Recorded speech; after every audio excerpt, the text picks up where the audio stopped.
Are you a horse owner? Get exclusive discounts on brands like John Deere and Big Ass Fans with equine discounts. If you're a paying member of any equine association, you qualify. And as an added bonus, a percentage of every sale through equine discounts is returned to the equine industry. Go to equinediscounts.com to receive your discounts.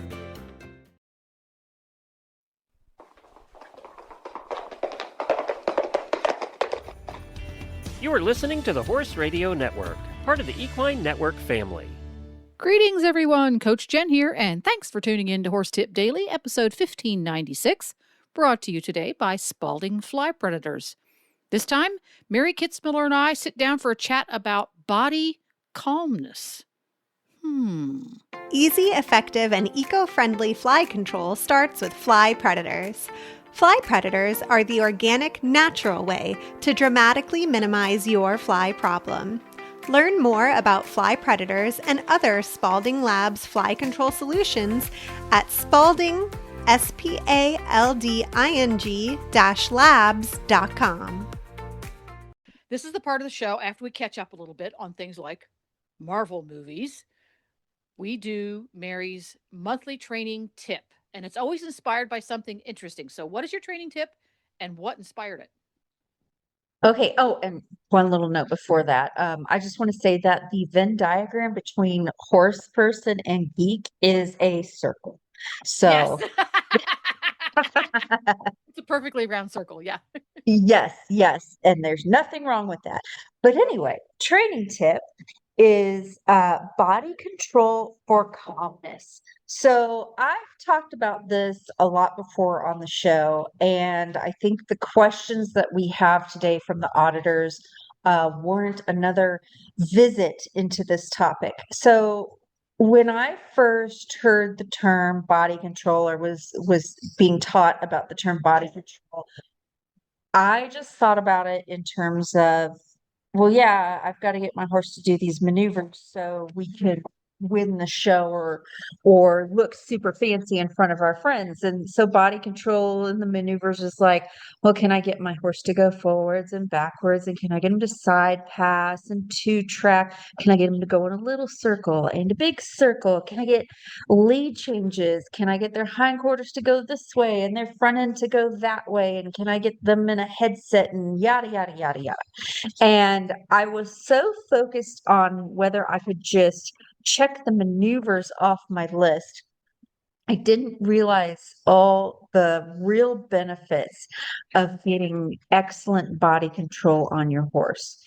Another saying you'll often hear in the Western clinician sphere of I guess idioms is, in order to get to the horse's mind, you have to get to the feet. So foot control, body control to get to their mind. And I still misunderstood this when I first started learning and being taught about groundwork. So my first groundwork program that I was immersed in was very comprehensive, and it taught me all the maneuvers that I so badly wanted to learn to make my horse look super cool. Like I could get him to do rollbacks on the lunge line, and he could canter around me on the lunge line and be really soft, and we could do liberty, and I could get him to jump over things on the ground. I could point and get him to run into a horse trailer. I could control any part of the horse's body I wanted. And because I was thinking about body control to get to the horse's mind, not in the most correct way, the way that I would solve issues wasn't always effective. So the attitude that I had for training horses in the beginning was, if your horse gives you any attitude or they're just being silly or distracted, then you need to make them run in a whole bunch of different circles and make them go left and right and backwards and get them so busy that they can't focus on anything else but doing the things you ask. And that can work because, yeah, you are really kind of stepping into your horse's focus and saying, you have to focus on me. There's no time to focus on anything else. And it can get them tired, and tired horses tend not to be as goofy and silly. But but it still didn't solve all the problem. And I just thought that anytime my horse did something I didn't want, I had to make him really busy and really kick up a lot of dirt and really put a lot of effort into it. And over time, I began to realize that more often than not can just get your horse more anxious and more fractious over time, because they're just waiting for you to make them run around at any moment. So they're just kind of always on edge. So especially with really hot and nervous horses, really keyed up horses, it didn't seem to work, or I could get it to work, but not really all the way. I didn't have a horse by the end of it that was just like inherently calm. And finally, I came to the realization that being able to control the feet controls the mind, not because I'm showing the horse that I'm the alpha, or I'm just really giving him something to think about instead of thinking about everything else. It shows that I'm someone my horse can trust whenever my horse is unsure. He knows that I'm going to set him right and I'm going to help him out. And so they start learning to just be calm before it's ever an issue.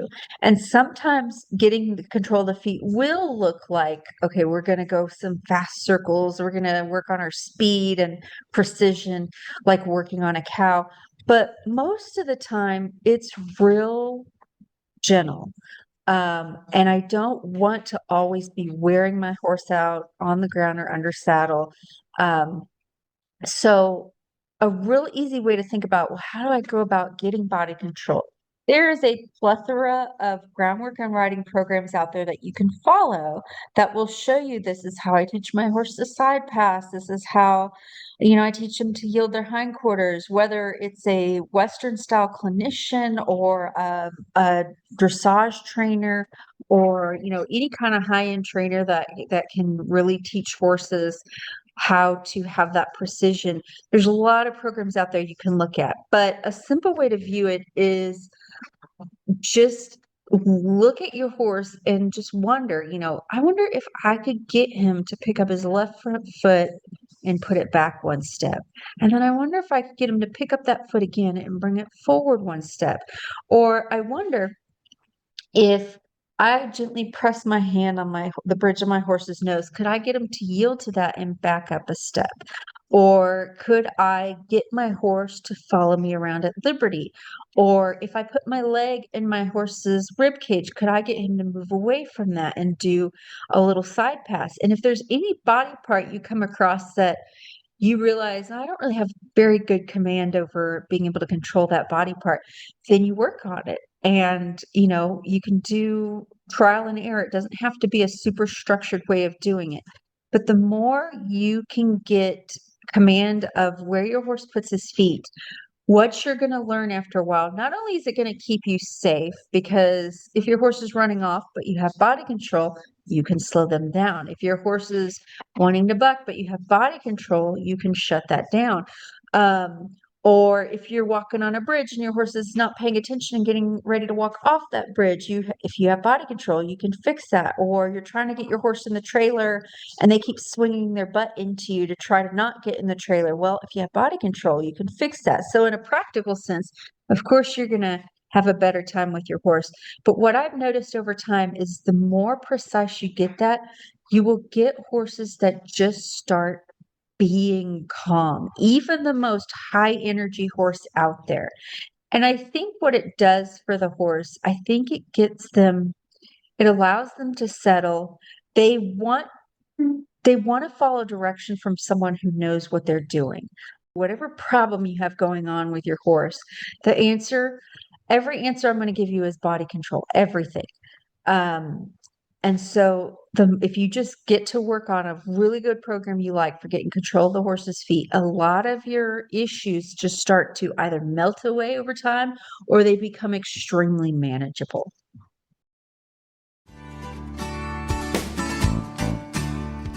Well, there you have it. Horse Radio Network has thousands of engaging podcasts for horse people, and you can have them sent right to your phone. Just subscribe via your favorite podcast player. This is Coach Jen, and I will be back again soon with another tip. Until then, go ride your horse. The Horse Radio Network and the Horse Radio Network hosts are not responsible for statements made by guests on the Horse Tip Daily. Please use your own judgment when listening to the tips on this show.